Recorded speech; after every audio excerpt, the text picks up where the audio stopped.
Original Fontan repair was an atriopulmonary connection.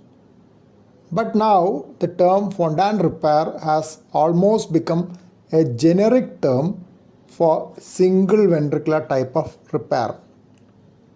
It is used for a wide range of conditions like tricuspid atresia or any other form of right-sided hypoplasia or atresia, double inlet left ventricle, hypoplastic left heart, and some variations of double outlet right ventricle.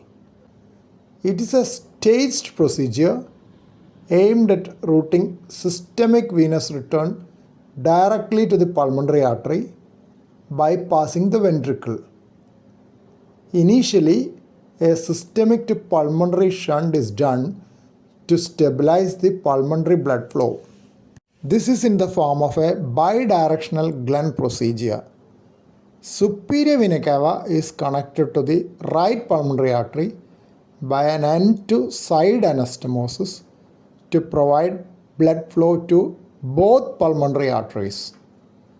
Finally, the inferior vena cava blood is directed to the pulmonary artery by an intracardiac right atrial or extracardiac route.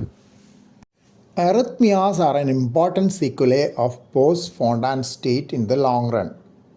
Most patients develop sixth sinus syndrome or the tachycardia bradycardia syndrome.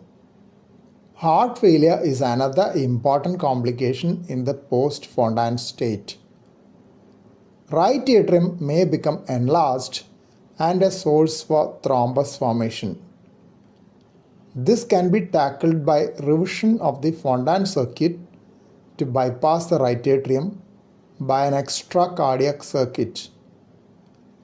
Protein-losing enteropathy is still another important troublesome sequelae in the post-Fontan state with elevated systemic venous pressure. This may be relieved by baffled fenestrations to relieve the systemic venous congestion, though at the expense of systemic desaturation.